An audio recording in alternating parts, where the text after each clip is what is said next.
right, man. So we got an update on Jazz Chisholm Jr., the baseball player from the New York Yankees. Now, if you don't know the backstory, I'll leave the original video in the cards. It'll be the first card that you see, and I'll leave it in the end screen. So basically, what happened here is he proposed to this lady, Anna Mac, right? She's supposed to be a singer. I'm gonna get a little bit deeper into it in a minute. He proposed to her, right?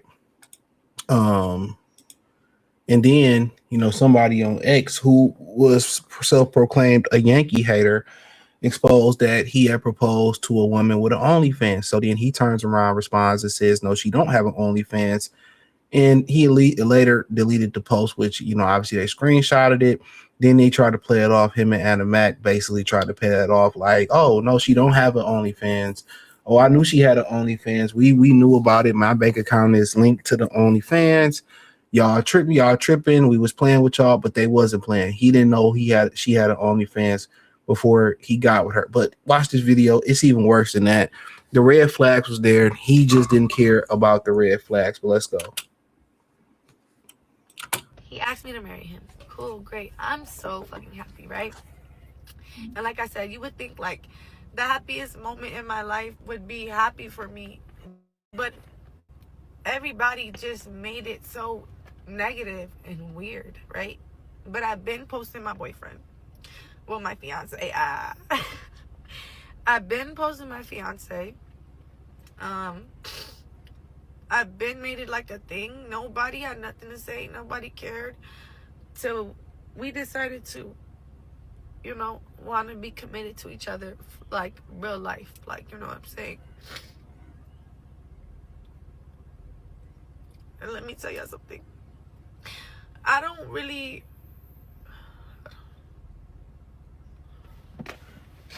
said like the negativity can't get to me. It only bothers me when I feel like they're hurting the people that I love. Because this is normal for me. I've been on baddies for 3-4 years. Like, I get attacked every day. Lies on my name. Slander. Bullshit. Like, yeah, that's nothing for me. You feel me? Bro, I had stunned a girl telling the whole world that I had fucking STD. And I was like, all this crazy shit. All this wild, crazy shit. I had my fucking, doesn't matter. I had my whole ex team up with my op, send her all my business, hit up blogs, send blogs my business. Like, this is literally light work for me. You feel me? It's literally light work for me, right? And I'm just very grateful and thankful. Like, nothing that y'all are doing, well, the people are doing on social media has actually like affected my relationship, because it hasn't. But you would think like the happiest moment in my life would just be that, and everybody just made it so negative.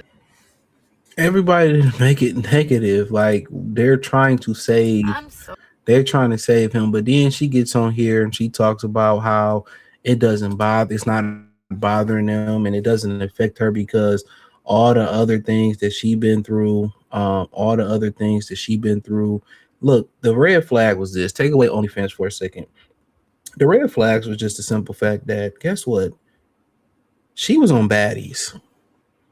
And then you got people on baddies saying she got an STD. Another red flag is she was, possibly, from my researchers, with Duke Dennis. So you got a woman that's been with multiple dudes. She's supposed to be a singer, but in reality, she's on baddies. She's been on 3 seasons of baddies. Allegedly had a STD. Allegedly, she been sleeping. She been passed around the industry. She had an OnlyFans and you didn't fucking know about it. You know what I'm saying? She had an OnlyFans and you didn't know about it.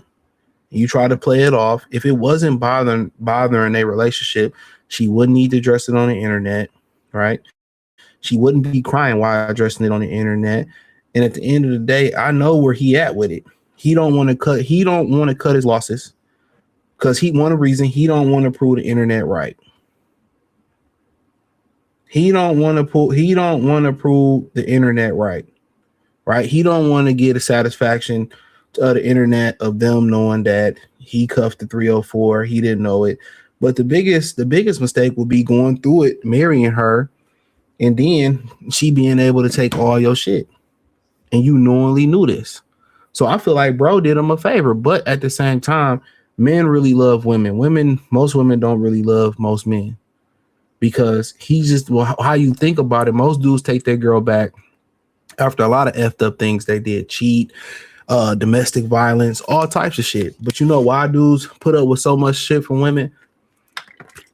And this proves my point right here. It's just not the box, because this dude, like any other, most dudes can go get the box anywhere.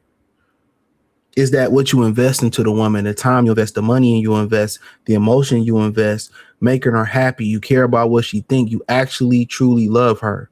So you willing to overlook a lot of flaws. Men overlook way more flaws from women. Way more flaws from women. Men, they ignore all the signs because they become invested. That's why women know in that 90-day period, or that 6 to 90 to the first year period, hey, if I can fake it and reel them in, men get complacent. Men invest so much money into women that if I can fake it till I make it, I already know he ain't gonna leave. You know, after he invests money, dates, time, what I'm saying? Don't let me put it on him like that, or give him convenient box. I'm always gonna be with him because he invested. Women don't invest shit. They don't invest anything of really real nature. Most women not fucking investing. Everything they invest is their femininity, they trustworthy, their loyalty. They can't even do that. All the intangible things. When you start getting women that bring things, that the hustle that turn into tangibles, or they start bringing assets like, money, capital, maybe they family got, an equity form, or they family got a business, then those are the things you start talking about. Now she becomes valuable. Most women, they don't bring any value. She drops his value, being on baddies, having the OnlyFans, goofy, getting on the internet, addressing it. She's dropped his value. But he invested so much into the bitch that he don't want to take the L, and he don't want to prove most dudes the internet right. That's all it is. Most men love women. You know what I'm saying? Most women love to embarrass men.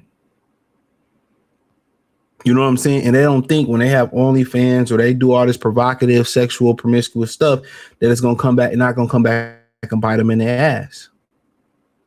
You know what I'm saying? And that's just the fact. And at the end of the day, and another aspect of it before I get off, he probably can't leave. If he leave, you see what happened with Rasheed Rice.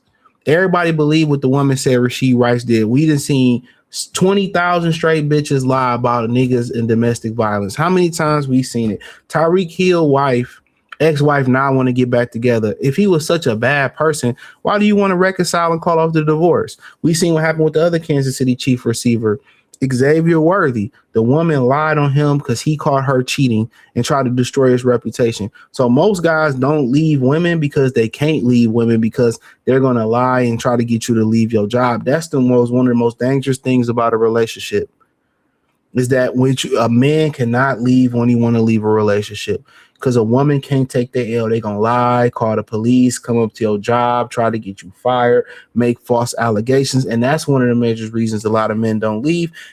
And that's another major reason why a lot of guys don't want to get in relationships. But hey, thumbs up the video, share the video, subscribe to the channel, hit the link in the description. The link tree is the first link. You find me on Patreon, X, Facebook, Cash App, Venmo, PayPal, Instagram, Facebook. Everything inside that link tree. Check out the Real 101 playlist and the music entertainment playlist. Peace.